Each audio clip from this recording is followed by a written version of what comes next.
But I'll tell you what, when I'm done, my biceps are humongous. Humongous. Like that, bang!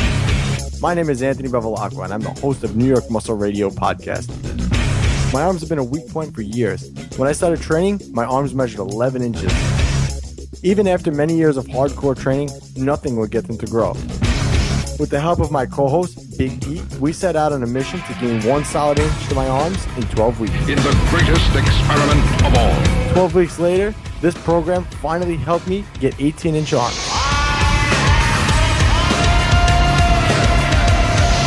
The 12-week arm experiment, the ultimate arm growth program, ebook, the audio book, and the workout video. Pick up your copy now on NewYorkMuscleRadio.com.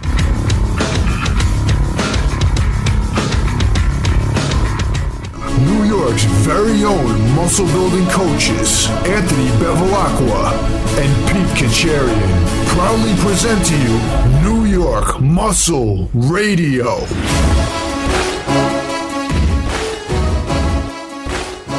What's up, guys? New York Muscle Radio, episode number 132. It's your host, Anthony Bevilacqua, alongside my co-host, Big Pete Kacharian. Today, we bring you a special podcast, Fixing Lower Back Pain with Cali Spine and Dr. Mike Wasilisin. He's a doctor of physical therapy. I believe he's another type of doctor, too. I don't know off my head. I don't have the credentials in front of me, but he has an institute in California, and he works primarily with the lower back. So we had him on here to discuss primarily lower back pain and fixing that, because that's one of the most common injuries in the gym, just in normal life. So I was so curious about it, so I'm glad we had him on today. But again, if you're a new listener, welcome to the best muscle building podcast on iTunes, Stitcher, YouTube, wherever you're listening to this. This is the best fitness related podcast. Big guy, what's up, man? So much going on lately. You know, we had so many issues with the podcast recently. We had a lot of downloads lately, a lot of traffic. So we were working behind the scenes to fix all that. But happy to be doing it again. What do you mean? Come on, man. What were you doing at 5 o'clock this morning?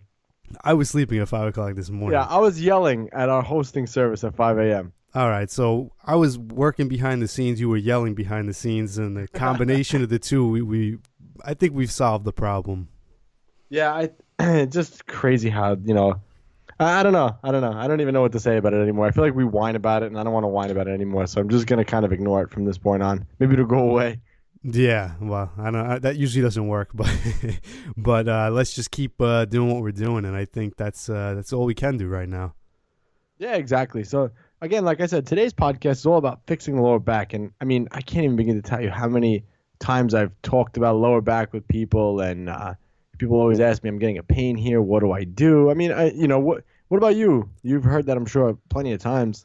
Yeah, well, I mean, I could even speak for myself and say that it's something that most people deal with, whether they do work out or even if they don't. But myself, I've dealt with it, not necessarily even related to exercise or fitness, just general in life. I mean, everything we do is, sitting down in chairs, driving in cars, just your posture, everything.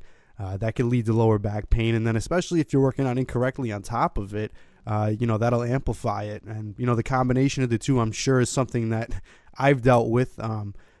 Just over time training, maybe even if you're doing anything slightly incorrect, can lead to lower back pain. And it's something that if you don't address, it doesn't get better on its own. It just gets worse. So it's actually a very important topic for anybody, whether they do work out or don't.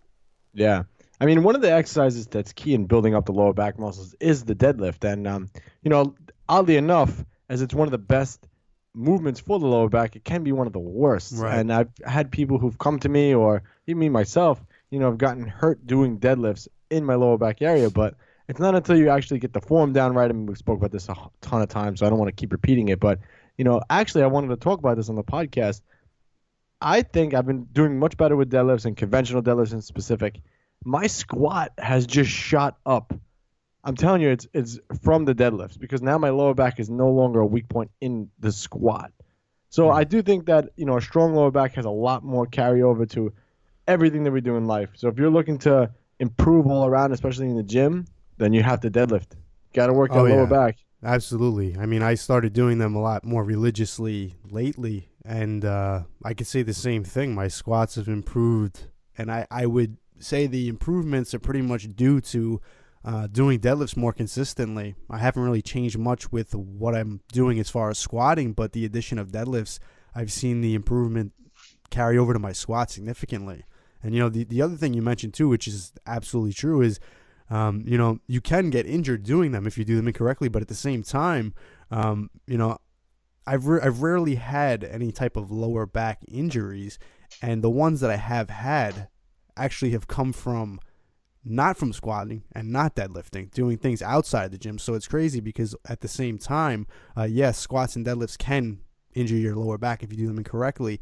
You can do them consistently over time correctly, never have an injury, and you could sit in a chair for too long and get an injury just because you're tightening up your lower back muscles, and then you go to pick something up off the floor that weighs 5 pounds and throw your back out, or if you just get up and move incorrectly. So there's all these things that you do in day-to-day life that can cause a lower back injury, and you can walk in the gym, squat and deadlift 400 or 500 pounds, do it correctly, and not get a lower back injury. So a lot of times people are afraid of those movements, but there's things you could do in everyday life that will give you a worse injury than squatting and deadlifting.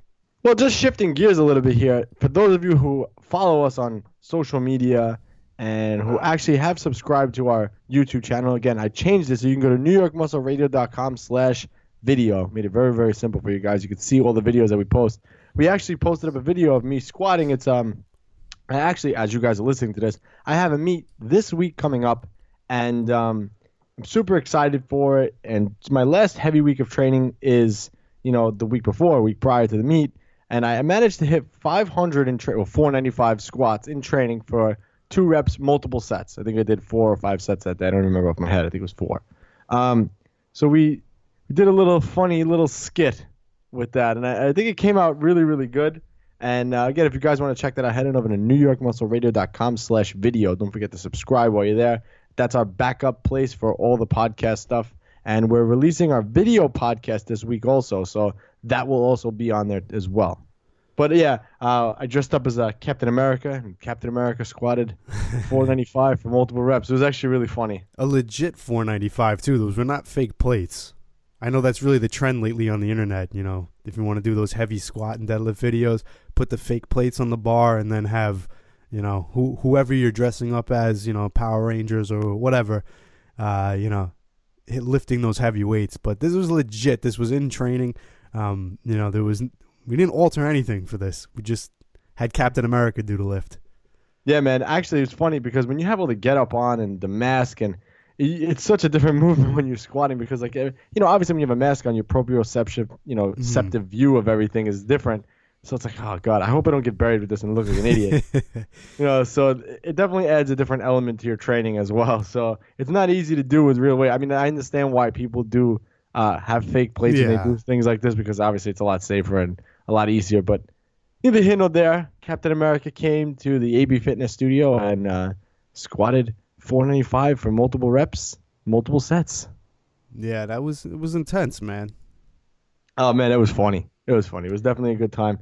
And oddly enough, I posted a video. So I posted it on Instagram, and I forget how many views it got. And then I posted up a video the next day of my client doing. I have a sissy squat machine in my gym. But those of you that don't know what that is, you can Google it. Or you can go to the YouTube channel. The video's up there. And I have my client go. So he does a sissy squat. He basically squats all the way down on the machine, and then he leans back almost like a crunch, and then comes back up and stands up. That got more views than the Captain America thing. I'm like, come on. Come on. I don't get how the internet works, man. That's more impressive than Captain America squatting 500 pounds. Yeah, I don't know. I guess because no one sees that movement. Like, not many people know what a sissy squat machine is. I always found that pretty odd because I feel like every gym I've ever trained in had a sissy squat machine, but I don't. Really? Because I feel the total opposite. No, I know most people never had them. Yeah, most people would say that, but I feel like I've always trained in a gym with the sissy squat machine since like day one. I've known what a sissy squat was, and I actually like that movement. I don't think it's the best mass builder out there for quads, but I think it's a good exercise. Oh, it definitely is a good exercise. I actually like to do it with front squats. I've loaded up front squats on that. And that's a really, really good movement for front squats. But at the same token, you could just do front squats. It's just it's a cool way to teach people how to get to depth. That's one of the reasons why I got it. So, but neither here nor there. that video got more likes or more views, whatever likes, than Captain America did. I'm like, what's going on? But also I posted it up during the World Series, so that was probably why too. Yeah, that might have something to do with it. I don't know. All right, let's move on to the quote of the day. I found this quote. I don't know who said it, so I'm gonna have to, sorry, can't quote whoever said this. But today's quote is fear. I believe that's an acronym when you spell out each one. So fear, F for false, E for events, A for appear, real. So false events appear real. I've actually heard that slightly different though. Oh, what did you hear? False evidence appearing real. Events, evidence, same thing. I'm sure it's. I'm not saying you're wrong. I'm sure it's out there in both ways. I wonder what the original quote was. I'm sure one of it's a little spin off of the other. Well, evidence, I would think that would be more geared towards something else. I guess events is anything in life. Yeah, I mean you could swing it either way. So let's relate this back to fitness, big guy. Why is fear false events appear real? I like that quote just in general. It's a good way to describe what fear actually is because, and I've actually had a conversation with you about this as far as fitness and weight training because you say it all the time too, especially lately as the meet gets closer, you're lifting heavier and heavier on the squat bar and you get that anxiety before you get under the squat bar. You're like, oh, I don't know why I'm nervous to squat this weight. It's really heavy, but I've done it so many times, but I'm still nervous, and I keep telling you, well, you're just getting under that. You're getting that anxiety for getting under that bar because you're thinking about what might happen, and it's not actually what's going to happen. You're looking forward into the future. Okay, what if I get crushed under this weight? Well, that's not actually what's happening. So you shouldn't have actual fear for that. We're hardwired as human beings to be afraid of harm, but the society we live in now, those same fears don't really exist in day-to-day life. So as far as fitness, that's a perfect example, getting under a heavy squat bar. You fear that something might happen, but that's not actually what's going on. Anything else as far as your goals, a lot of people, especially with weight loss and fat loss in general, they're afraid to suffer on a diet. If they are told, okay, you need to eat 2,000 calories a day, you need to cut out these foods, you need to stop eating this junk, and you need to do cardio. Well, they're afraid that they're going to be in pain and suffering. And the second they start to feel that, they associate that with something negative and they just quit. And I think that's that's why a lot of people do quit dieting, because the second they feel that discomfort, they're afraid of it, and they go right back into wanting to feel comfortable. Yeah. I think the fear thing also plays a part. You mentioned it before with squatting and just, heavy weights in general. When you're moving heavy weights, it's almost like the fear of, wow, you start to realize, okay, well, this is 500 pounds that's going on my back. Well, what happens if this? What happens if that? What happens if I miss? Right. It's almost like the fear of false events appear real. If you're getting under the squat bar and you're like, all right, well, I'm supposed to do this for 2 reps. What if I miss? What if I've missed completely? Well, that's a fear. It's a false event appearing real because, one, it didn't happen yet. And 2, you're just kind of thinking into the future. And I think that, you talk to some of these guys, and we've interviewed so many elite level powerlifters and just bodybuilders in general, and they talk about, oh, yeah, I squat 680, I bench 500 pounds. Ray Williams, I squat 1,005 pounds. And you hear that number and you're like, holy yeah. Hannah, we're still on the not cursing thing, man. We're being good. Are we so far? I'm not even sure. Yeah, I think so. I think we are, actually. I'm waiting for you to curse just so I can start cursing again because I need to curse. But anyway, you're like, oh, man, holy Hannah, this weight, that's heavy. Meanwhile, you don't even know what it feels like on your back. Right. Like I could say the same thing, like, oh, the 500 pounds is heavy. But it's not until I actually put it on my back and do it that I'm like, oh, that wasn't so bad, So I think people have just a fear of, like you said, just overthinking things pretty much is the fear. And and the worst part about it is, and until you realize this, you're never going to address it, is that fear is generally worse than exactly what you're afraid is going to happen. So if your fear is, okay, when I get under this weight, it's going to be really heavy, it might crush me. You're sitting there, you're sweating, you feel nauseous. You could even, get so nauseous where you do throw up. That's in most cases. I mean, you could have a very bad accident, that's true. But in most cases, if you get under that heavy load, the worst case is you get pinned under the squat bar with it, and you get back up. It hits the spotters. Yeah, of course, you could have. Yeah, well, we should also back up and talk about that. If you're ever going to attempt any type of heavy weight, whatever movement it may be, if it's a bench press, incline, decline, flat or whatever, a squat, a front squat, shoulder press, any type of barbell movement can be very, very dangerous. So it's always important to exercise proper safety. So always make sure you have a spotter, a catch, use a power rack whenever possible, not a Smith machine. I'm highly against a Smith machine. So not a Smith machine, but a power rack, and set those catches up, those safety bars, whatever they're called, whatever you want to call them, to a certain point. So this way, if God forbid anything happens, you could always just let it go and it'll land right there. Yeah, I've been crushed many times underneath the squat bar, and in most cases, like I said, I've never had a bad accident. I've just gotten pinned under the squat bar, and the safety spotters will catch it. The anxiety and the fear that you might have of it, that it might happen, is generally worse than when you get caught under that bar. So yeah, exactly. That's the big issue when people fear anything. Is most of the time, people who just suffer from anxiety in general. Whatever they're afraid is going to happen, usually that anxiety before it happens is way worse than when it actually happens. So sometimes, you're better off just saying, and I don't want to say this because we'll have some people who do stupid shit and they'll get under a 500-pound squat bar and try and squat it when they can only squat 135.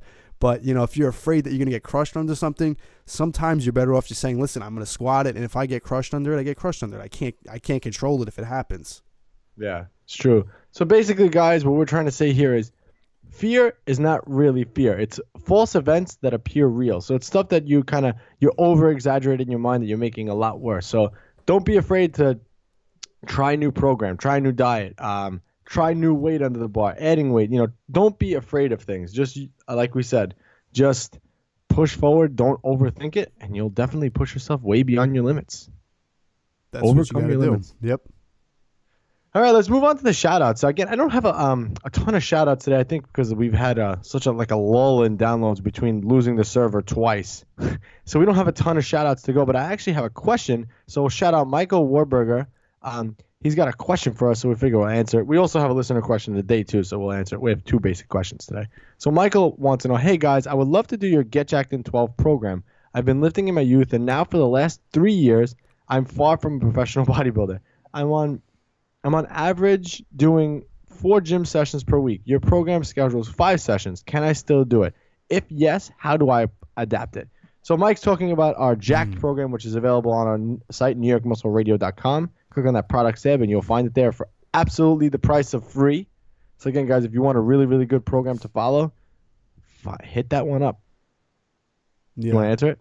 Yeah, so he wants to adapt it. That's a 5-day split. If he wants to adapt it to 4 days, you could definitely do that. There's a reason we have it split up into 5 days, just because structurally it works better, giving rest to each muscle group, having enough energy to complete each workout. But like anything else, you can adapt it to your needs. That's a pretty general template. That's not custom to one person. So, if you have to tweak it for yourself, that's absolutely fine. How I would recommend splitting that up into 4 days is, the easiest workout of that week is generally going to be the last one, which is just pretty much a shoulder and arm day. That's pretty much all accessory works. You can take that workout and you can either place that after one of the other workouts. You could just tack it on, or you can split it up throughout the week. So if you have 2 upper body days a week, you can split the shoulders onto one of those workouts and the arms onto the others. Or you can even break it up in half, do half of the arm and shoulder work on one day, the other half of the shoulders and arms on the other day. And you can do it like that.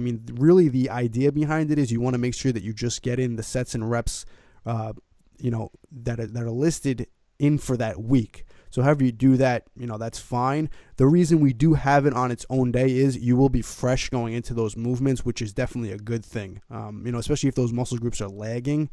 But I've actually, like I said, when we put that program out, I basically created that program for myself initially and then used it with a few different clients. And I've even done it myself, and I've had some other people do it where I might train just arms right before the leg day. And that's a way you can do it too. So there's nothing that you can't do with it as long as you get those sets and reps in however you want. Yeah, just don't cut anything out of it. Yeah, but again, like you said, this is just a general custom, not customized program, just a general template for training, how we would recommend. So yeah, if you could fit it for 4, definitely do that. But definitely apply. You're definitely going to get some good results there. But actually, this reminds me, and we forgot to mention it earlier, we're going to be having a Black Friday Cyber Monday sale on New York Muscle Radio. We're not going to announce it yet, but it will be up there. So be on the lookout for that. All right, let's move on to the listener question of the day. Guys, if you have a question you want us to answer, you can submit it on our website, newyorkmuscleradio.com/listener question. So today's question is from Jared Barton. He says, I'm 45 with an active job, power washing full-time. I've been hitting the gym 5 days a week for 2 months, gained 7 pounds without waist growth. So he's up to 194. I'm not sure what he started with. He said, I'm happy with my gains and want to continue my strength increases. I changed my diet to Ed Muscle using a whey supplement. I want to cut out the supplement and see if I can cover my protein needs through food. I am thinking I should be consuming about 160 to 180 grams daily. That seems to be a steep goal without supplements. Can it be done without it being a burden? Really enjoy the show. Thanks.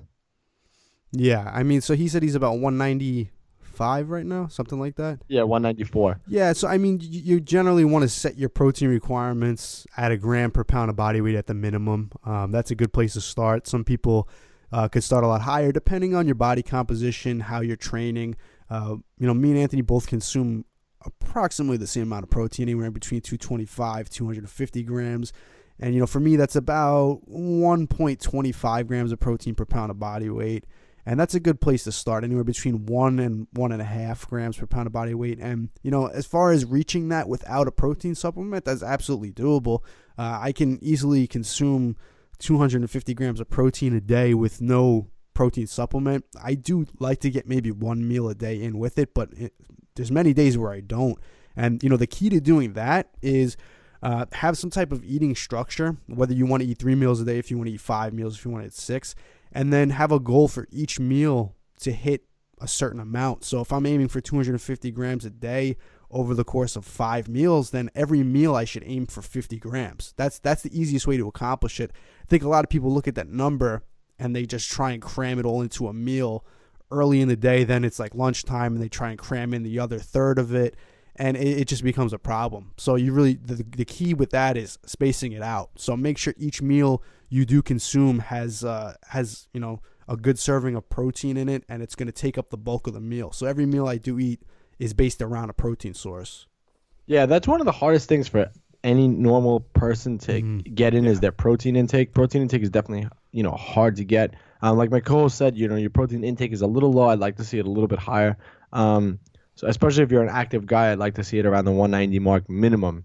But yeah, you could definitely get it in without supplements. I don't consider whey protein an actual supplement.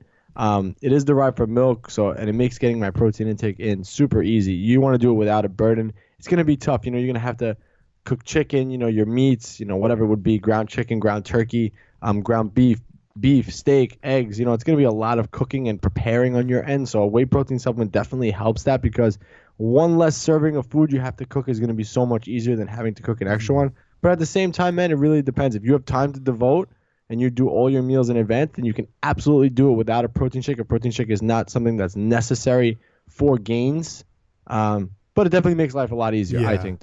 I usually just have one shake a day. That's pretty much that. And then I usually have some caffeine pre-workout, and that gives me an extra 10 grams right there. But yeah, that's pretty much what I do. I have days where, like today, I probably won't have a shake. Actually, I might. I don't know, because I had a lot of carbs earlier, so I'll probably just have a shake. But yesterday, I didn't have a shake. So yeah, I mean, I pretty much do the same thing. It generally comes out to being about one meal a day. That's a shake. But that, again, it's there for convenience. So I don't plan accordingly with a shake in mind. I go about my day, and if it's just, it's easier just to grab a shake for this meal, that's what I'll do. And I don't do that multiple times a day. It's usually just one meal. But don't get caught up thinking that you have to have the shake at a certain time, or that you have to eliminate it completely. Just, if you can afford a whey protein supplement on top of your normal diet, keep whey protein around and use it as a meal supplement if you need to. Yeah, exactly.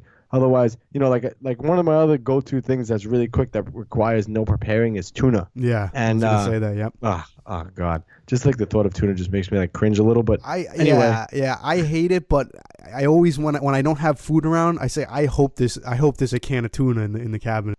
Yeah, 2 cans of tuna is around 50 grams of protein. So if you don't want to shake, you can grab something like that. But again, tuna. But all right, man, we're gonna take a short commercial break, and we'll be right back with Mike Wasilisin, and we're going to talk about fixing lower back pain. I'm excited for this one. I think it's going to be a good episode. Mike has a lot of energy, so this is going to be a funny one too. All right, we'll be right back. Damn. Nice, Pete. What? I saw you checking out that girl's butt. What? I was just checking out her yoga pants. Pete. I was thinking you'd look really good in yoga pants. Uh-huh. I was like trying to check out what brand it was. Like I was looking at her form on deadlifts. They were all messed up. Do you think she has a nicer butt than me? Well, it definitely doesn't look like a pancake. Did you just call my butt a pancake? Well, I mean, What can I do? you gotta try New York Muscle Radio's Glutylicious program. Glutylicious. Yeah, you'll finally get a celebrity booty, like all the other girls following the program. Fine, I'll do it. But don't get jealous when other guys check out my glutylicious ass. Glutylicious, your guide to getting a celebrity booty in 12 weeks. Now available exclusively at NewYorkMuscleRadio.com.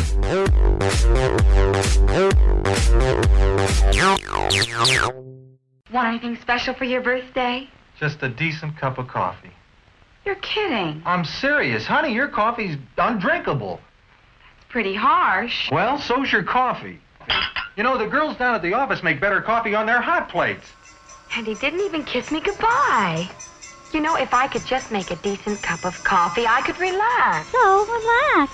Why don't you try Coffeen from BuyProteinCoffee.com? Tastes good as fresh perked, Good as fresh burger. and it has protein, 10 grams per scoop. I'll surprise Harvey for his birthday tonight.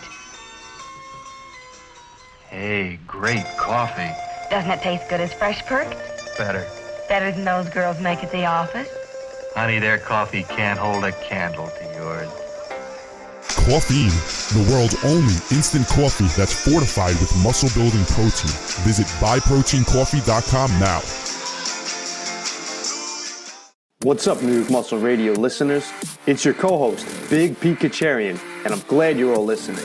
Put down that tilapia and asparagus. Learn how to get bigger, stronger, and leaner eating what you want. Pick up a copy of Cracking the Flexible Dieting Code exclusively at NewYorkMuscleRadio.com. But for now, let's get to the show.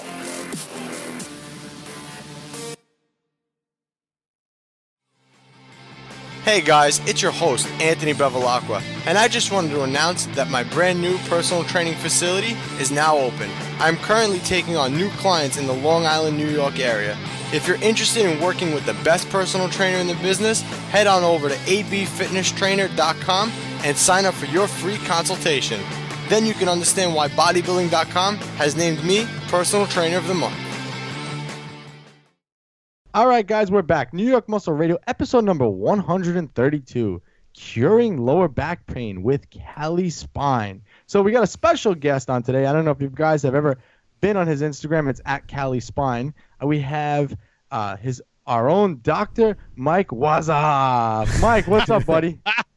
You know what? You got the first three letters right. That's more than most. It's actually Wasilisin, but what's up is a good intro. Thanks for having me, guys. Seriously, I've been listening to you guys, the work you do. You're giving long-term strategies. You're helping debunk myths. You're just trying to help guide people on the path of success and get all the bullshit there's some traps that you guys fell for on your own, and you're trying to help save them that time, which is awesome. I commend you for that, and I'm happy to be here. Thank you. Thank you. So Mike has studied several different treatment methodologies in sports rehab, including working Groston, which is terrible, by the way, McKenzie method, active release techniques. He's a chiropractor. He does kinesiotaping, and he also is a personal trainer. So like I said, Mike has an active Instagram account where he does a daily video helping you to prevent any injuries and just keep you, long lasting. So we're excited to have you on today to talk about low back. I mean, I know it's kind of like a dull subject, but you have to get excited about talking about low back pain, man. Oh, it is an exciting topic. If you guys don't know, just follow our Instagram. I can make this shit. Can I swear a little bit on here? Yeah. Oh man, you can fucking curse all the fucking time you want. Oh, good. We're from New York, man. I know you're in California, but we're here in New York. Fuck you. Have a good day. All right. Awesome. That makes me feel right at home. So tell our listeners a little more about you, buddy. Talk about your background and where you are now. Sure. You know what? I'll give everyone a good summary. I've been in this profession for 16 years, and I've been licensed for about 9 of those years. And I went to school to be for chiropractic. So I've worked in multiple sports injury clinics throughout school, and now I'm the owner of Cali Spine. And with Cali Spine, we've worked on thousands of patients over the past 6-7 years, and I'm integrated with the medical profession. So I work with surgeons and medical doctors and PTs, and work with massage therapists and naturopathic doctors. And I just have been running into so much frustration recently, and the big problem is the road to recovery. A few main obstacles can get in the way for recovery. And when I say recovery, I'm talking about if you have a low back issue, number one is time, right? We are especially in New York, it is a busy, you guys are hustling about. So to be able to drive to a clinic, go get treatment, go get this, it's a pain in the ass. And there's issues with insurance that gets in the way, and there's issues with costs that get in the way. So I've decided to move my business to online. No one's doing it. So my mission is to help solve the problem in this world of chronic low back pain. That's what I'm here for. It's the number one cause of disability in the world. And 100 million work days are lost just in the United States, I think, or around the world, one of those two. But it's a massive problem. And you know what? The technology that we have today allows us to deliver these results to you online. And that's why I'm so excited to be on this podcast and so excited to be doing what I'm doing online, because it's time now. I mean, it's almost like, look at Amazon, what it's doing to local businesses. Yeah, really. It's killing it. It's killing it, right? And that's where technology's going, and it's going that way with medical too. So I'm leading the way with it, and I'm loving every second of it. So I did a little research on you. Of course, every time I get a guest on here, I always want to kind of research their story a little bit further. And you have I'm not sure what he is, so I'm good. And I don't even know his name off my head, so I didn't really do good research, I guess. But your, I guess, co-host, I'll call him your co-host, that you have in all your videos, Andrew. I followed his story a little bit, and he suffered tremendous lower back pain, and he, a lot of things going on with his spine, and you guys pretty much were able to cure it all. So you want to talk a little bit about that? Because people are going to see your videos and going to see him in it. So I think it's cool you get the backstory before they actually go to their Instagram and see it. Anthony, I got to say that was one of the biggest eye-opening experiences for me. Now, I go to school and learn chiropractic and take every extracurricular possible PT course, every functional movement, everything. I was just taking all the courses, trying to be the best doctor, deliver the best treatment, the best diagnosis. And I watched those treatments not be successful in the long run with Andrew, you guys are going to see him on social media. And he's an absolute model of fitness and function, period. That's just what he is. He herniated a disc 3 years ago, 10 millimeter bulge, absolutely huge. That is surgical by today's standards. And the short-term stuff wasn't working. And him and myself both, honestly, mostly him, really got into understanding the function of the body in terms of learning how to brace certain muscles, learn how to activate certain muscles, how to hold your posture, how to warm up correctly, relearning how to do certain movements like deadlifting and squatting. And over the time, he has recovered completely. I don't want to say completely, because that word is the word cure and fix. Those are two dangerous words, and I'll get into that why.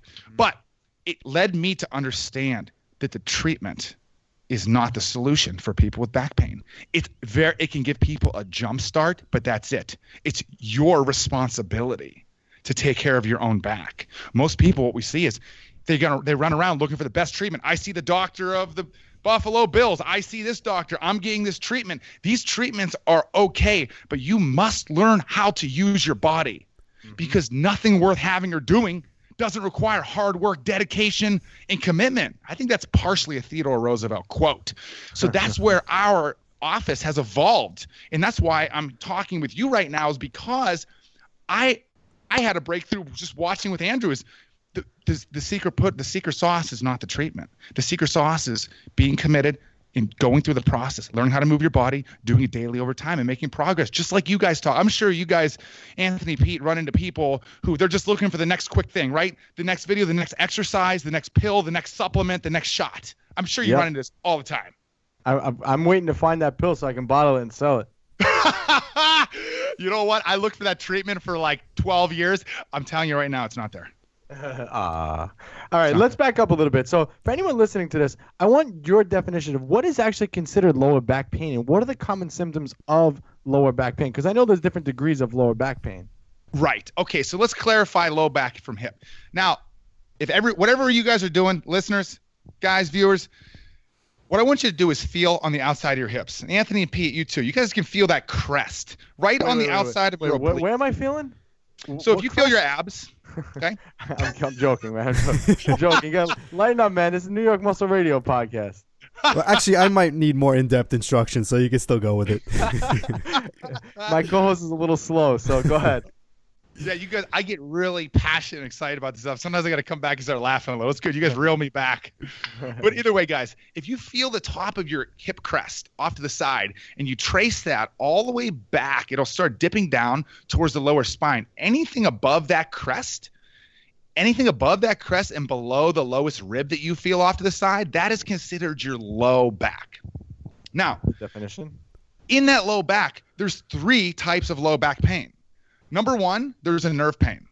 Nerve pain is an electrical pain. You know what, guys? Let's just talk about the word sciatica, because you guys have heard that word before. There's a lot of misuse with that word. Yeah, it definitely gets thrown around a lot. It gets thrown around just like core strength gets thrown around. Another abused word. So the sciatica, the definition is pain that radiates down the back of the leg, past the knee, and to the foot or near the foot. That's sciatica, and that's nerve pain. Then there's muscle pain. Muscle pain is that stiffness that you feel not in the center of your spine, but off to the sides of your lower spine. That's muscle pain. And that's like a deep, achy pain. And if you wake up in the morning, if it's stiff, that's muscle. And also if you sit too long and then you stand up, that achy, that's muscle pain. The third pain. Now I'm going to cut you off a little bit. So yeah. I know the lower back comes straight up the spine. Obviously the erectors I'm talking about there. So because sometimes I get sore, I'm going to make myself a little test dummy here, but I know I get sore sometimes in between those muscles of the hip and the low back. That's the quadratus lumborum. That's the number 1. That muscle has been my baby. I'm the biggest fucking nerd with this muscle. I've been studying this muscle since 2009. I call myself the world leader arrogantly because there's 2 pages of information on it, and I have a third. So there. Either way, you're right, Anthony. Yes. And all you listeners too, the quadratus lumborum, it's that side muscle. It's not in the spine, it's off to the side.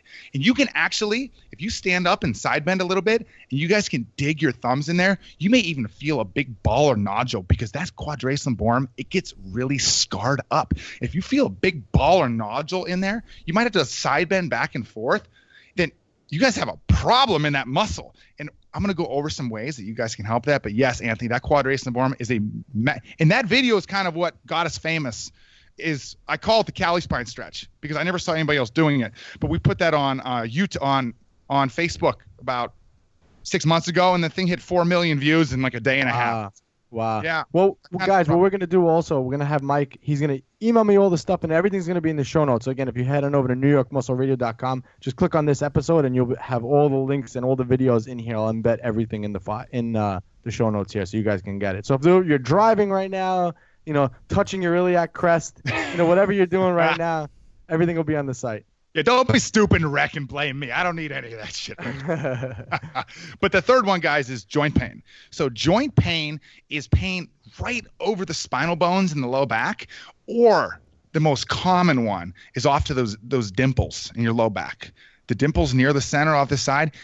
Pain comes from there. That's joint pain. Joint pain is considered sharp stabbing pain. You move wrong, gives you like a jolt. So those are the 3 types of pain that you can have in your low back pain. And we're going to get into some detail coming up about how to find out where those are coming from with you guys. Those were perfect answers, because I know just from myself, I've had a array of different pains that you've described, and it all seems to be muscular. So that's good. And I think a lot of problem is most people, when they start to feel lower back issues, automatically they assume, oh my God, it's sciatica. Oh my God, What am I going to do here? Right. So let's keep rolling with this. So Mike, what causes low back pain? Is it weak muscles, or is it like insufficient movement patterns? What really is that cause of the low back pain? Anthony, okay, good question. And I'm going to break it down to you guys really easy. It's either going to come from misuse or disuse.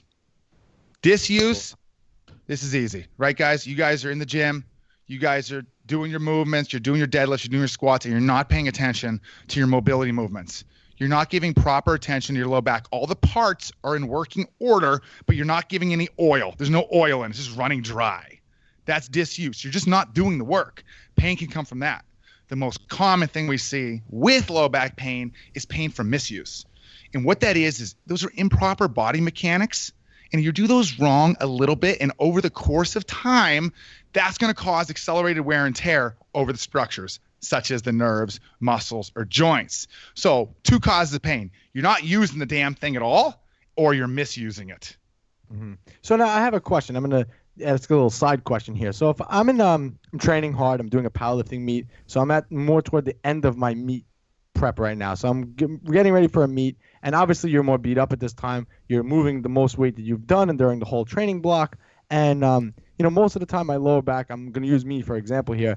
I get that muscular tight feeling, and not that it never goes away, but it just it's kind of always there. It's not until I deload and take a break for it to go away. So, and that's kind of a normal thing that happens when you're in that block of training. So, obviously, how can I kind of minimize that without taking a deload? Is there a specific thing that I could do to kind of minimize that?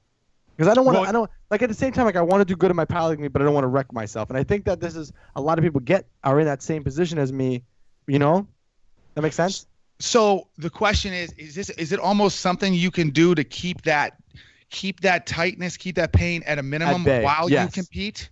Yes, while I'm getting, because like I said, that last 4 weeks of training, especially for a powerlifting meet, is usually the most brutal on your body because you're moving the most weight at this point. Your intensity is really up there, and you're at the most frequency you normally would be at. So those muscles of the lower back are, all those of the QL or whatever, all those muscles are going to constantly be tight because you're constantly challenging them. So what could someone do in that sense to kind of, for a heavy powerlifter or someone who's heavy into fitness in that sense at the end of their block, do to kind of relieve some of that muscle pain? Because sometimes I get to that block of my training and I'm like, oh man, I don't know if I'm hurting myself here or if this is normal. But then once I deload and take a little back off, I'm always better.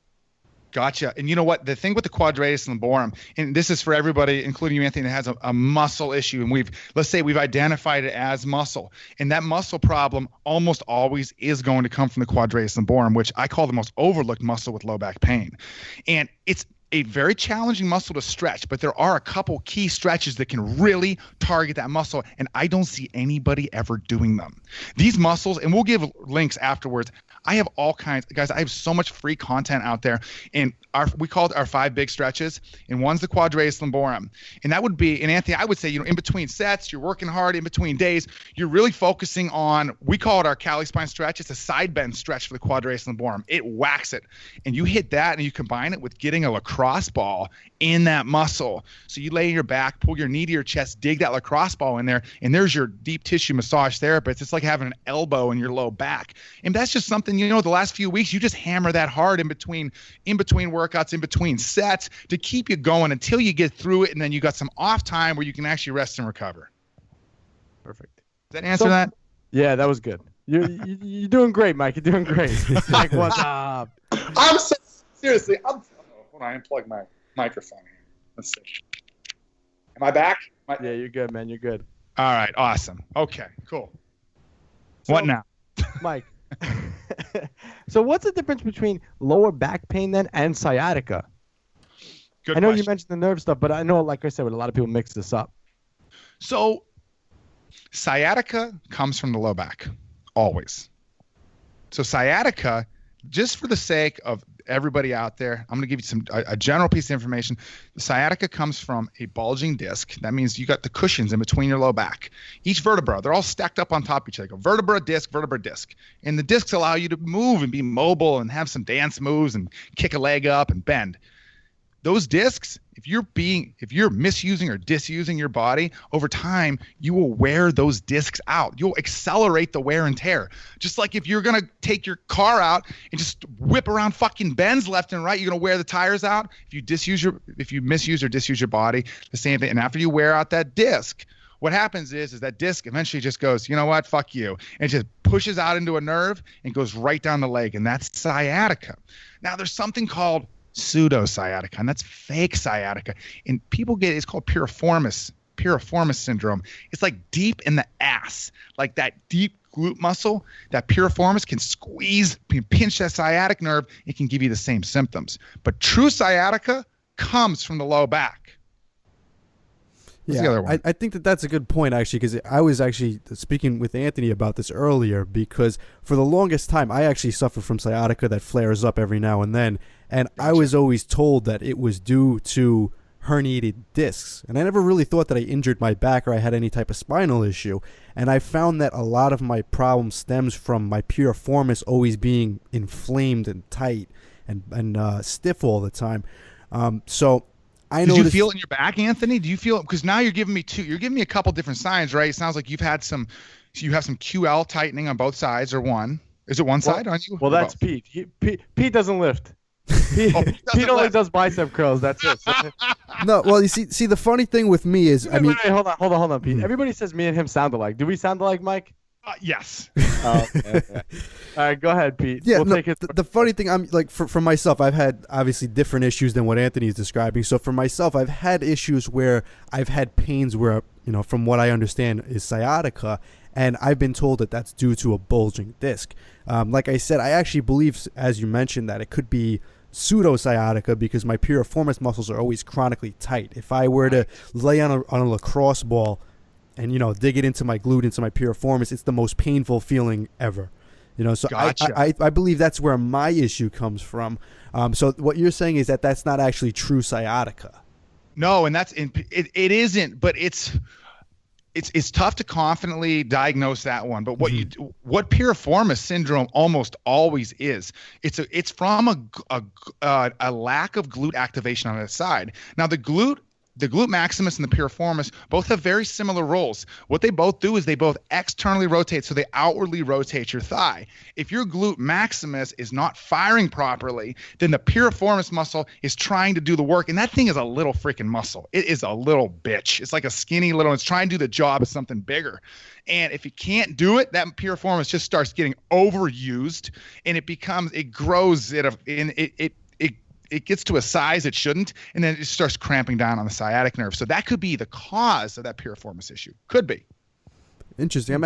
I'm curious too, because so if it's the glutes not taking over the work, would I guess you could say something that you can visibly see for that to be the cause be the fact that maybe you have underdeveloped glutes as opposed to maybe larger quad muscles? Let's say you squat frequently, but right. You seem to have larger quad muscles but not very big glute muscles. Yes, sometimes it's a lot easier, instead of going off of size, is to going off of certain tests that we can isolate to see if it is firing. And we'll get into those tests. There's some questions down the line here. I think we'll hit into that, but that's something to test for. There's a couple tests for glute. One is called a single leg step down, which is where you literally just stand on one leg and then you try to touch your heel on the ground. If your knee starts collapsing inward, your glute's probably not firing. Or you can lay on your back and do a bridge and try to hold it up with one leg. And if you see a hip, one of the sides tipping downward, that glute's probably not properly, it's not engaging. And I could say we work with extremely high-end athletes. I mean, we work with the top of the top, and I don't care how good a shape they come in. I don't care if they have washboard abs in their glutes. We still find weaknesses that match their symptoms almost every single time. And once they turn those muscles on, they immediately become strong. They immediately come back and go, wow, I just hit my new PR. I hit my new PB, this and that. And it's not because we made them stronger, but we we had them light up a muscle that hasn't been on, and then that syncs up with the rest of their chain, and boom. There's something called kinematic sequence. I don't know if you guys are familiar with it, but it is in almost every sport.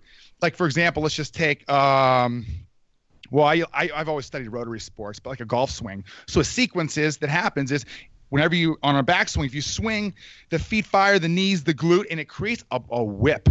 And the end of that whip snap, that is the perfect sequence that goes with the chain. And if one piece of that is not working correctly, the sequence is now broken or defective. And that goes the same with like a glute issue. If that glute isn't firing right and you get it turned on, all of a sudden it syncs up with the rest of the system. It's like all lights on, and boom, your squat goes up 30 pounds overnight. I've seen it so many times. Yeah, it's funny you say that. I used to work at a physical therapy facility, and we would have guys come in, big guys, but, bench 350, this and that, and they couldn't even do, 1 or 2 pounds on external rotators. Right. It's crazy. It's crazy, and you're 100% right on that. So let's swing a little bit back to the low back here. So what's the difference really between lower back tightness versus injury? Because I know, like, especially with clients, oh, my lower back's tight today. I think I heard it. Yeah, okay. That question is, I'm going to explain it with two different terms. The difference is there's something called a sign and there's something called a symptom. A sign is what you see, and a symptom is what you feel. A sign, if I would look, maybe Anthony, I'm working out and I'm looking at you and I'm seeing you have a huge sway back. Your hips, you're not in good posture. Your hips glide all the way forward. You have a huge sway back, a big arch in your back. That's called a sign. You go, oh, I don't have any back pain. And I'm like, yeah, you don't have back pain yet. The symptom appears after the sign exists over extended period of time. And after a while, it's just like you have back pain. And people blame it on the dumbest shit. They go, I picked up a pencil. You didn't pick up a pencil and caused you back pain. Okay? It's not from fucking pencil. It's from the years of you looking like an idiot standing up and trying to lift from those positions. That caused the pain. So now reel that back with tightness. Tightness may be a sign or a symptom. Oftentimes, the tightness in the low back is from a neglected quadratus lumborum muscle. And that's that side bend motion. A lot of the big lifts, right? Squats, the deadlifts, the cleans, those are linear motions. You're not getting that side bend in there. It's a neglected muscle. So we always help people with that tightness by helping them hit their hip flexor and also hit their quadratus lumborum. So tightness versus injury, we could say that tightness is a sign that may be leading to an injury, or tightness is the injury itself. And it comes down to, which we're going to get into this, is how to assess your body. Like, how can we actually, instead of going to the mechanic for the 100-point inspection, how can you inspect yourself? How can you inspect yourself better than a doctor can inspect you? And whenever you understand that, then you'll be able to better understand where that tightness is coming from. There's an Oliver Wendell Holmes quote, and it is, man's mind once expanded never returns to its original position. And it means that once you connect with your body's movements, there's 6 key movements when it comes to low back pain. You have to be able to do 6 things. And when you do those, then you link them together. And now you are in an expanded state for the rest of your life. Your motions are synced, your movements are synced, and you will be able to self-treat yourself and also answer your own questions about why you have back pain rather than seeking professional help. And that's what we help people do, is discover it for themselves. Because seeing somebody for professional help, I mean, you guys know what it's like to build muscle and to get strong. It takes time. It takes years of, you guys hear it all the time, the new guy, I want to get big, but not that big. Are you fucking crazy? Do you know how long that guy's been working? He'd punch you in the nuts for saying that. It's true. Right. So teaching you, understanding how to use your body correctly in those movements will help you self-identify those things. But for short-term answer, stretch that QL and hip flexor. All right, Mike. So I think you're really, really pulling on my chain here. So how the hell do you prevent low back issues, man? Pulling on your chain. Okay, I came up with some for you guys. So how to prevent low back? Oh, I'll give you. I made for you guys a gym. It's a gym, something you warm up with before you work. And there's 2 parts to the warm up. Number 1 is a mobility flexibility warm up program. And the difference with mobility, you guys hear flexibility is the old term, and flexibility is stretching.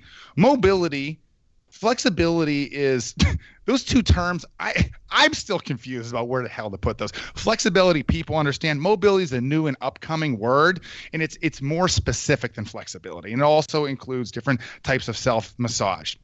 So how to prevent low back issues? Well, to make it easy, warm up correctly. Start off your workout warming up. Get your heart rate up. Get some heat in your muscles. Then hit the big 5 moves. The big 5, you hit your hip flexor, you stretch that out. You hit your side bend. You self-massage your low back with a lacrosse ball. You do a couple press-ups. That's when your hips in the ground. You press up, and you stretch out that piriformis muscle. Those are the 5 most simple things to do. And guys, all those things too, we have our program, and Anthony, we were talking about this before. We have a 14-day challenge. It's called Move Past Pain Relief. But these are all free stuff. That is, you're going to see links in the show notes for that, but I have videos on it. We have over 300 videos in our exercise library, and those are all free for you guys too. So we have so much stuff for you guys to help prevent this stuff. So that's number 1. You warm up, you stretch out the muscles. Number 2 is, this is something that most people do not do. You want to practice the top 5 moves, the 5 activation moves. That is, practice your pelvic tilt. That's the ability for you to arch your back and talk. It's called the midnight move, the hump move, right? Right. I Right. love pelvic tilts. You love, right. Most guys don't know. If you guys want to improve your relationships out there, learn how to pelvic tilt. And women, Pete's so confused right now, right, Pete? All I know is I'm going to do some pelvic tilts when I'm done with this. You can't do that by yourself, man. In a different room. So, pelvic tilt. Believe it or not, the shoulder blade has a ton to do with the low back too. Because what happens with a lot of people, especially this happens to a lot of people, heavy weight training, right? You focus on the front half of the body, not the back. You focus on a lot of chest, and now it starts to round your posture forward. And when your posture rounds forward, it takes your back goes, your upper back goes, but guess what? Your low back's connected. It's the same thing. It's like pissing the other end of the swimming pool. It's gonna get there, okay? Your shoulders roll forward. If you learn how to pinch your blades together and pull them down, it'll straighten your whole spine out. And these are activation moves. You do 10 of these before you do your main moves, before you deadlift, before you squat, before you do bench press, before you do push-ups. When you do these, you turn the muscle on. It's awake, alert. You're going to be stronger, and you're going to prevent injuries. Also, activate the glutes. There's some simple things you could do. Lay on your back. You do a couple bridges. You try to pinch a walnut between your ass, or you do glute pops. You just squeeze your ass, each one at a time, hard, and then activate your core, which is an overused word. I hate it. I wish we could erase that word and only makes people answer a certain questionnaire before they're even allowed to use it. Because core is not sit-ups, it's not planks. The ability to brace your core is a skill. Bracing your core has to do with tilting your pelvis, being able to flatten your back, and also getting your ribs in the front and clamping them downward, and then maintaining that brace position through every move of your life. So when you warm up those 5 moves, you are automatically at the next level for performance and injury prevention. So those are the ones, and all of those are available, guys, all on our free stuff. That's our 14-day program we have, and we'll give a link in there too. You guys take it. It's free. It's awesome. We put a shitload of time into it, and it's going to give you guys the basis for what you need. So, Mike, really quick, let's talk about the Wasilisin maneuver that most people think they know how they're doing it. I mean, I know you've explained it on a numerous couple of your videos on Instagram. Can you explain what that is and why you should be doing it and why that's important? The Wasilisin maneuver? Yes. In what regards? Because I know that maneuver. I know that. Can you give me a little more detail about what you're asking on this one? Well, like, when during a heavy squat or a heavy deadlift, you're instructed always to perform the Wasilisin maneuver before. So I want to say that the Valsalva maneuver, the Valsalva maneuver traditionally is a motion where you actually bear down, like you're sitting on the toilet taking a shit and you're trying to pushing it out, but you don't make the noise. So that creates an overall brace around your spine. It's a good general rule to follow, but I want to say that Valsalva maneuver, there's been several upgrades to that over the last 10, 15 years that are far better than just simply going with the Valsalva. Let's just say that's like the old computer there's been some updates to it since then. It's time to upgrade if you're only doing a Valsalva and move on to core bracing, because that, I got to say, guys, the hands down, the number one thing with low back pain across the fucking board. If you have low back pain, I'm going to give everyone out there a blanket statement. If you learn how to brace your core and brace it through every exercise and every movement of your life, when you walk, when you run, you learn how to brace. It's hard at first. I know it's uncomfortable, but eventually, like everything, you guys teach people how to lift. At first, they're like, it's uncomfortable. Of course it is. You've been doing it wrong for 15 fucking years, and that's why you're here. So once you learn how to brace and go through the steps, when you learn how to brace, that's the number one hands down thing that you can do to help your own back. That'll prevent more injuries. So if you can, how do you define bracing then? So what does someone do? So if I'm going for a heavy squat, how do I brace? Okay. Obviously, if I don't know how to brace, I shouldn't be doing a heavy squat. But that aside, I want to say if you do brace correctly, you're going to see your weight go up. You're going to see your weight increase. You will. Just not because I'm saying it, but it's because I've had hundreds and hundreds of our athletes come in and tell us this. So bracing is a skill to learn. So it's tough to explain over a podcast, but we teach people to initially brace. We have them lay on their back. And then what we have them do is get their ribs. We call them rib boobs. If you guys are standing there and you can look down and see your ribs sticking out, you're not bracing. Your back is arched. When you get those ribs that are sticking right above the stomach and you actually get them and you clamp them downward. And then what you do is you get your pelvis and you tuck your tail under. And then and then you can actually breathe. Then you breathe while you're braced, because a lot of people will brace, but when they breathe, they de-brace, and then they get injured. So you have to be able to brace, which is like improve Valsalva, and then breathe while you're bracing. Oh man, that's about as good as I can say. I gotta say, Andrew, you guys will watch my Instagram, and I am doing the talking, but I'm gonna tell you what, Andrew is far ahead of me with being able to explain this because that's what he does. I'm doing diagnosis. That's where I heard this from. That's why I brought up the question because I heard it. I think it was on. You guys have a podcast also, so I think it was on your podcast. Yeah, it's the number one thing to do, hands down, across the board. I don't care what type of low back injury. You teach people how to brace. If your low back hurts out there, guys, you're not bracing. If you have chronic low back pain, you're not bracing. That's just period. It's the way it is. I'm 99.9% sure it's 1 out of 1,000. It's proved me wrong, but you're not bracing. You're not the one listening either. Yeah. So I have a question actually, since you mentioned that. So how does wearing a belt play a role in bracing? You know, do you recommend wearing a belt or not recommend it? Belts.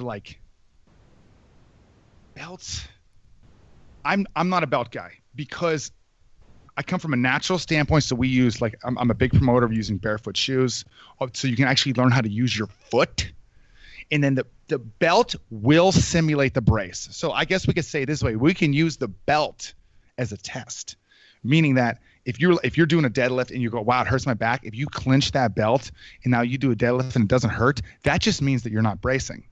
You're using the belt as a substitute for actually using your body.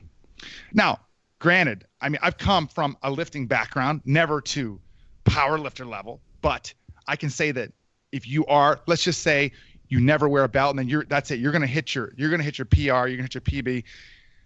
Then you're going to wear a belt to do it. Yeah, sure. There you go. You're using it very temporarily, but when you start relying on that belt, it just gets dangerous because it's stopping the back pain. Yes, you're able to lift a little more, and yes, you're not using the right muscles.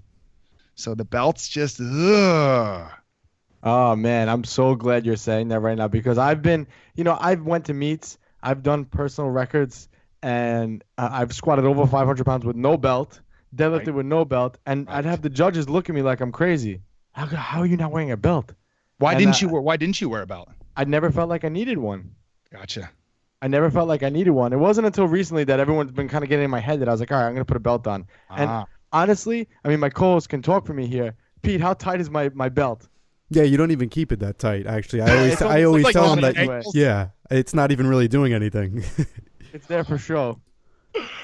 Yeah, it's the belts.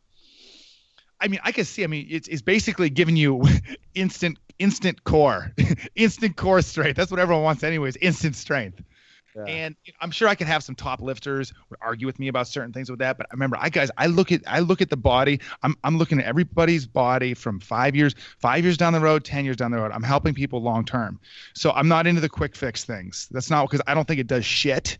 And everybody does quick fix in the medical profession. And that's not what we do. I don't think it makes a difference. So we teach people the right way so they can continue doing what they love for a lifetime and not just for the next 2 weeks. Yeah. I think one of the important things, and for our listeners, they could take this away too. What I usually do is I'll put on my belt for my last couple of sets. So if I'm doing 4 working sets, I'll keep my belt up for the first 2 or 3, depending on how I feel. If I'm a little tired, maybe I'll put it on for more. But I usually try to do half my work without it. Same thing goes with straps. I'll use straps for half. If I'm doing 4 sets, I'll try to use straps for half that, and the other half I won't use straps. So just to kind of take it away, I think everything has its place, Right. Yep. Sure. Absolutely. But you can't rely on it. It shouldn't be a crutch. Yeah, you shouldn't be. If you're relying on, if your back hurts and now you're wearing it because you have back pain, you're in trouble. You're going downhill quick. That's why when I walk around, I see people at the gym. I see a guy with a knee brace, a back belt, an ankle. I'm like, dude, you are if we take this off, you're just gonna fall on the ground. You're done. So, Mike, you mentioned mobility and stretching. So what stretches or mobility drills do you recommend for low back pain? Well, I think let's go back to those 5 that I went over. Now, I'm going to keep it real simple for everybody, too, and just go over the big 5. Because stretches, just like full body movements, you guys, and I was listening to your podcast. I forget which one I was listening to, but you guys were talking about if you're doing a deadlift, you're whacking a lot of different muscle groups at once, right? You don't need to be doing calf raises, and you don't need to be doing different types of rows. You do, but either way, the deadlift's a very functional exercise. You hit a lot of muscle groups, and same with a good stretch. If you can add a good stretch in there, like a hip flexor. If I sink down into a hip flexor stretch, I'm hitting my quad, I'm hitting my hip flexor, I'm hitting my QL. I get my arm up, I'm hitting my lat. I'm stretching my oblique. I'm stretching my erectors. So you only need a handful of good stretches, just like in order to, what are the big three with you guys? You got deadlift, squats, bench press. Yeah. Right. I get the big five stretches. Make it easy. Hip flexor, side bend. I put self-massage in there because it's awesome. Doing a press up for extension and that deep hip opener. And those ones are all, we have all those categorized, guys, in exercise When library. you say like a deep hip opener, are you talking about getting like a full squat? Oh, okay. Yep. Okay. Because we're going to get into butt wink, and we're going to talk about piriformis. We're going to talk about the role of that stretch for a butt wink as well. Yeah, guys, I cheated Mike here. I gave him all the show notes beforehand, so he's actually doing a better job hosting this podcast than I am tonight. So shout out to you, Mike. What's up? You usually don't. Because you told me 2 weeks ago I'll get it to you, and I'm like I don't have it yet. I like to be prepared. All right, so because again, I think those mobility and stretching have been thrown in there, and I want you to correct me if I'm wrong here. But I was talking to my co-host about this today, and I feel like mobility is good for right now. Like, so if I'm going to squat, I'm going to do a lot of mobility stuff. It's going to loosen me up for right now. But I feel like, because lately I've been incorporating a lot more stretching into my my off day routines, and I feel like the stretching actually is what corrects everything. I feel like the mobility helps you kind of quote unquote warm up, and the stretching is actually what's correcting things. Am I right or am I wrong there? Well, how are you defining stretching and mobility for yourself? Mobility, I guess I use more like the lacrosse ball, the foam roller, just kind of self-myofascial release that, and then stretches, obviously active stretching, dynamic stretching, things like that. So yeah, I'll go down to a stretch and I'll hold it for 30 seconds, a minute, whatever it is. Oh, and you feel you're getting more out of the stretching than the mobility? I wouldn't say more out of the stretching, but I feel like the stretching is more corrective than the mobility is. I don't know if I'm correct or wrong on that, but that's just the way I'm seeing it lately. I would say yes, because the stretch is more functional, right? It's closer to a movement that you're doing, closer to a squat than the mobility. Mobility, people, if you can self-diagnose, assess yourself correctly, there's certain times, like your quadratus lumborum, Anthony, I'd like to take a look at how you're doing the cross ball in there and make sure you're even hitting it. Because if you are hitting that thing correctly, and there's a certain way to do it, and it's only an inch away. I've watched your videos, and I'm like, oh, man, I thought I knew what I was doing before this. So, yeah, I'm definitely not. Well, we're always, that's what we do. We try to help people target things a lot easier so be more efficient with their time. But that question, I don't know how I can answer that one about flexibility and mobility.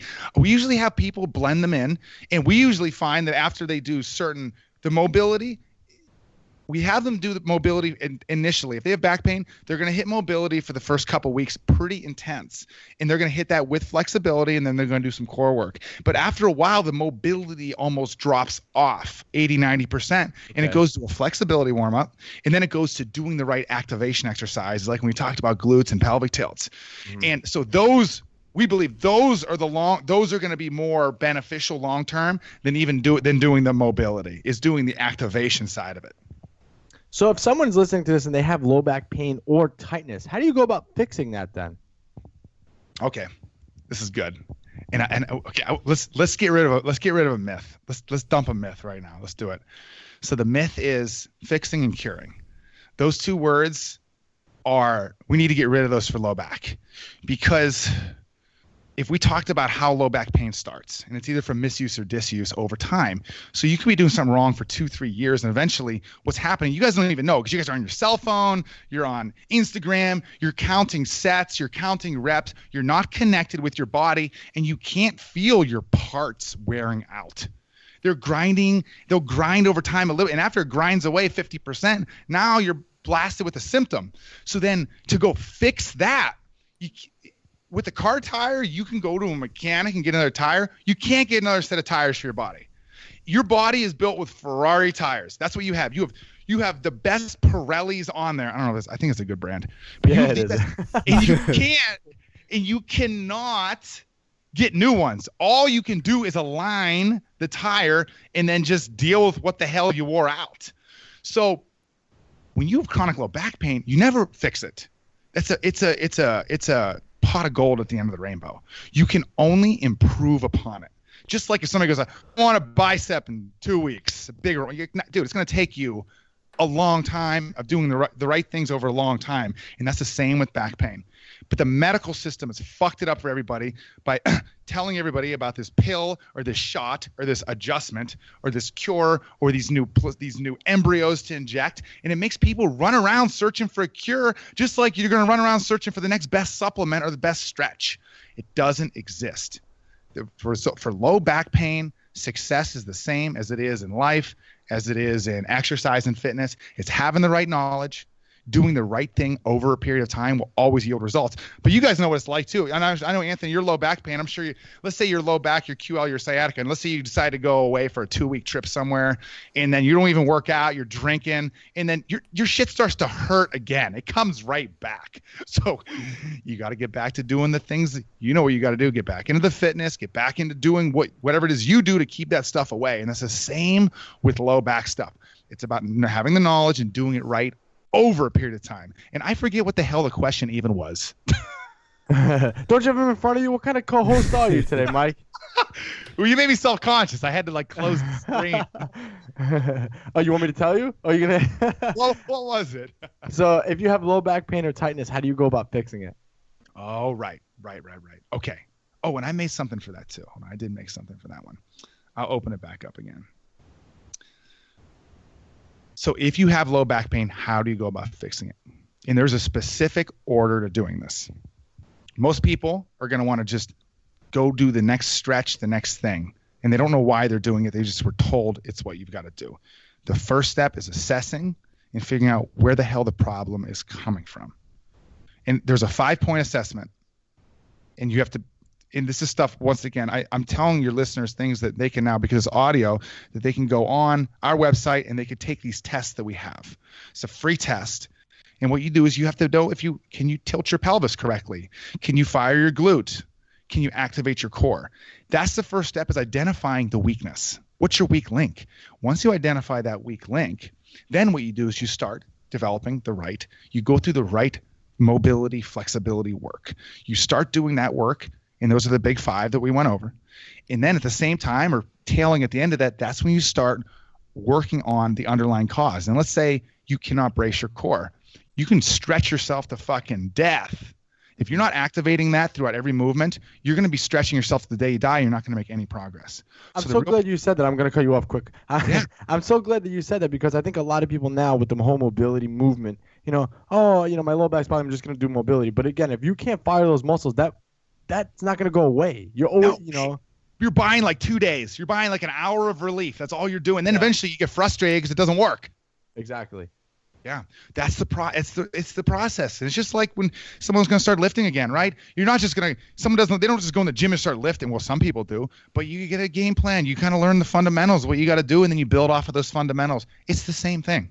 It's the same. It's just low back pain is not a disease. It's not. It's a movement. It's a movement dysfunction. You're not moving correctly. You just have to learn how to move. It doesn't matter what you have. Herniation, stenosis, SI joint. It doesn't fucking matter.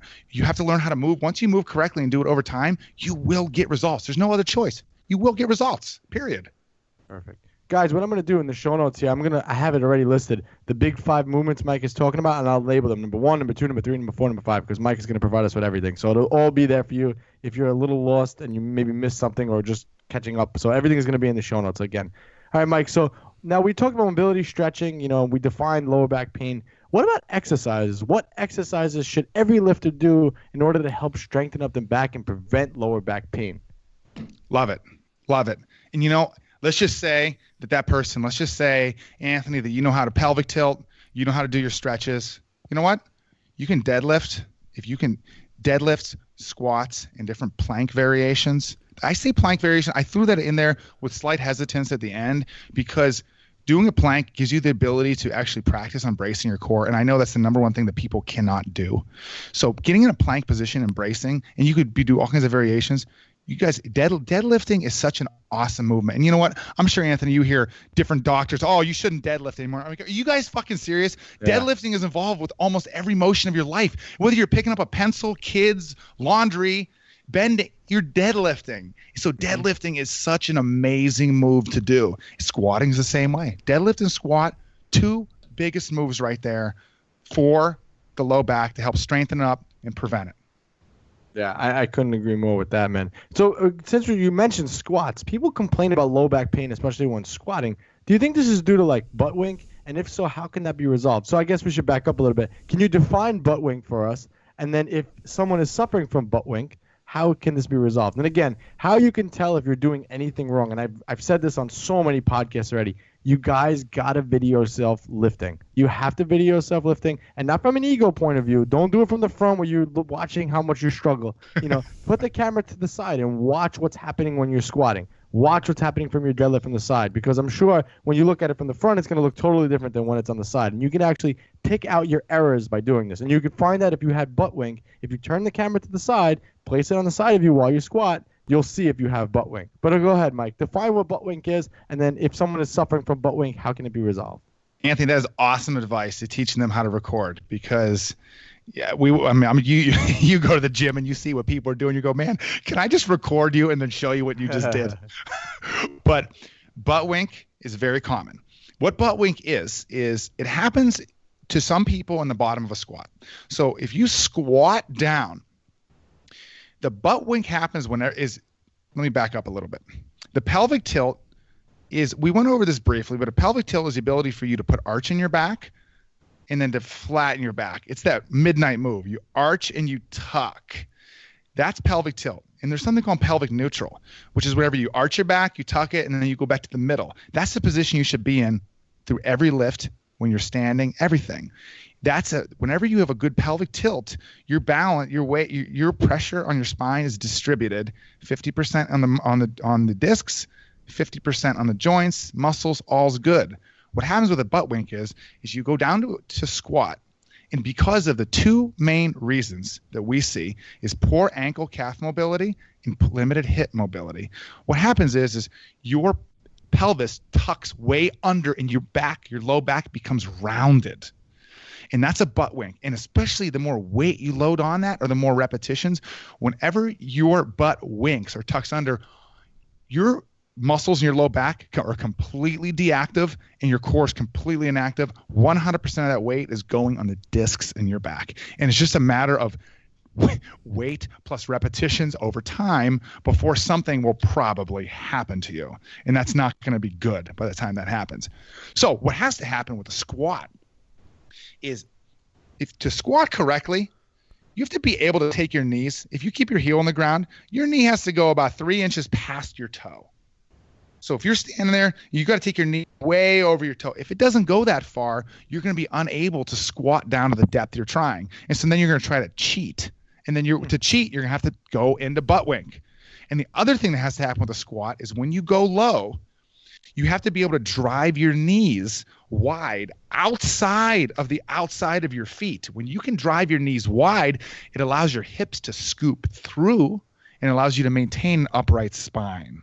And when you can do that, all's good. But if you have limited hip mobility and your hips don't go out, then you're unable to swoop your pelvis through, and you must butt wink for the rest of it.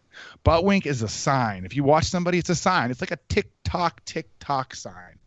So that's what a butt wink is. Causes the disc issues. Ankle, calf mobility, and hip mobility are the top two things that we see to cause this.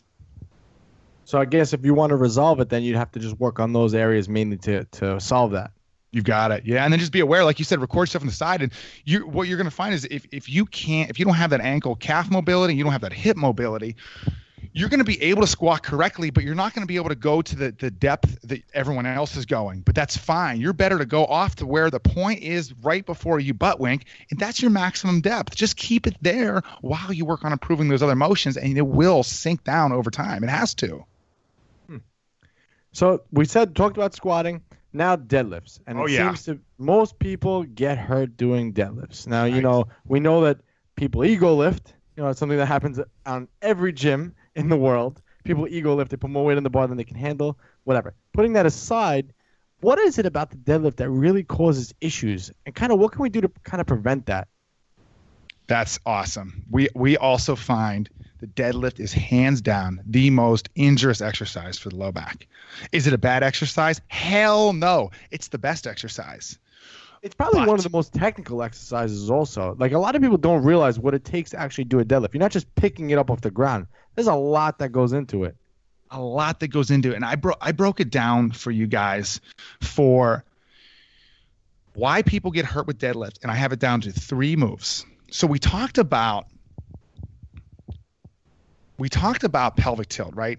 Did that make sense, Anthony, Pete, about pelvic tilt, arch, tuck? Does that make sense? I mean, I know what pelvic tilts are. Pete, what do you think about pelvic tilts?